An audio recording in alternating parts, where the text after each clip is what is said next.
So today I will be talking to you about mommy makeover.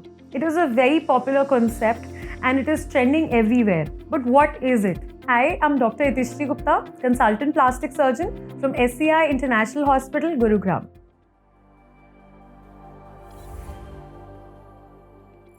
Mommy makeover एक particular procedure नहीं है, एक surgery नहीं है. It is a complete package of surgeries that are done so that a mother who has given birth can get back or restore her beautiful body shape. हमारे pregnancy में बहुत सारे body में चेंजेस होते हैं. Breast sagging होता है, उनका डिफ्लेशन मतलब लॉस ऑफ वॉल्यूम हो जाता है, आपका स्टमक में काफ़ी ज़्यादा प्रोट्रूजन होता है या सैगिंग स्किन होती है, स्ट्रेच मार्क्स आ जाते हैं, बटक्स का काउंटोर कम हो जाता है या उसमें भी सैगिंग होती है. तो ये जो सारे चेंजेस हमारे फीमेल बॉडी में होते हैं प्रेगनेंसी के बाद, इसकी वजह से विमेन का सेल्फ एस्टीम जो है काफ़ी कम हो जाता है प्रेगनेंसी के बाद. And everybody wants to feel good, right? So this is the reason why the concept of a mommy makeover was developed, so that हम एक वुमेन का जो पोस्ट प्रेगनेंसी है उसका हम सेल्फ कॉन्फिडेंस या सेल्फ एस्टीम रिस्टोर कर पाएँ by bringing her body into a beautiful shape like she was before. Now this is a combination of procedures based on the changes that happen.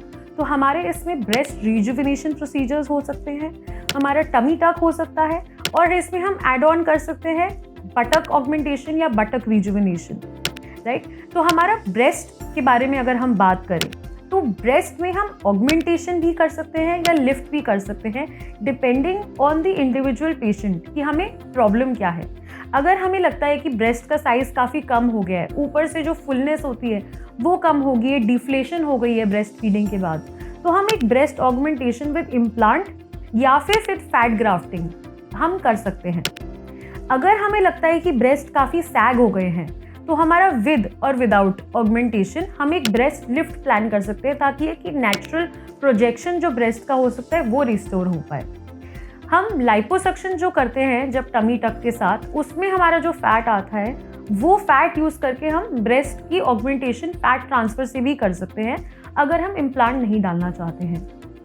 जो हमारा stomach या abdomen area जो हमारा होता है जो काफ़ी प्रोट्रूड हो जाता है, एक्स्ट्रा स्किन होती है, हैंगिंग स्किन होती है, जो बेली बटन की एक नेचुरल शेप होती है जो ख़राब हो जाती है और नीचे आ जाती है, उस सब को करेक्ट करने के लिए हमारा टमी टक प्रोसीजर रहता है.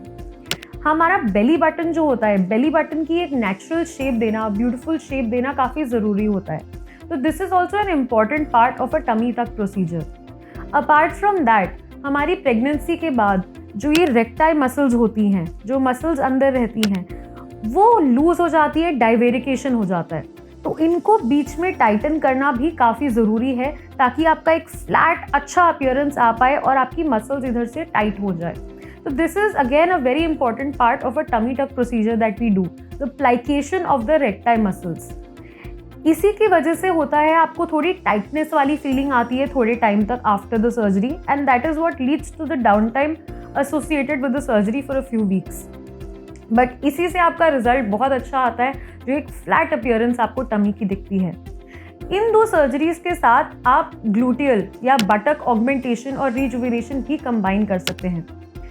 इसमें BBL प्रोसीजर आपने जो सुना होगा, ब्राज़ीलियन बट लिफ्ट, हम फैट ट्रांसफ़र करते हैं बटक्स में ताकि एक प्रॉपर एस शेप्ड आपको बॉडी में आ पाए, और आउटर जो प्रोजेक्शन होता है हम वो भी ला सकते हैं ताकि एक जो प्लीजिंग फीमेल बॉडी की शेप होती है आपकी वापस रिस्टोर हो पाए.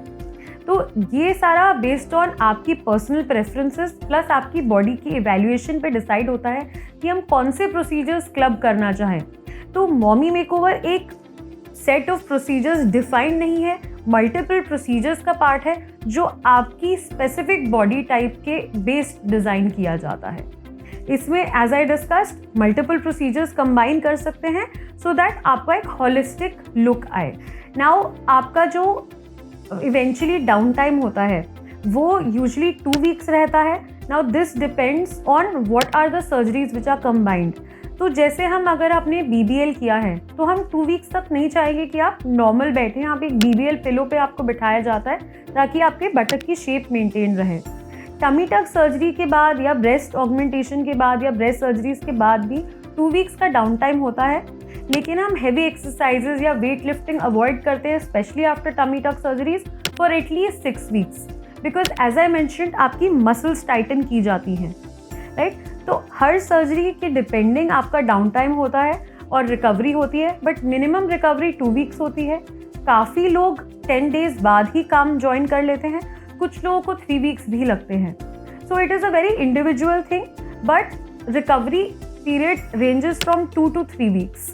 So also about the scarring that is associated with this, काफ़ी लोगों का ये कंसर्न रहता है कि हम स्कार नहीं चाहते हैं, तो हमारे पास एक चॉइस रहती है, इन्फॉर्म्ड चॉइस है कि हम स्कार चाहिए हमें, हम जो स्कार्स देते हैं आपको या जो भी इंसिजन लाइन्स प्लान करते हैं वो कंसील्ड एरियाज में होता है। जैसे जब हम टमी टक का प्लान करते हैं तो वो लो बिकनी लाइन में होता है जो आपकी पैंटीज के साथ कवर हो जाता है, और अगर आपका सिजेरियन स्कार उधर ऑलरेडी है तो हम उसी को हम ट्राई करते हैं कि इन्वॉल्व कर दें।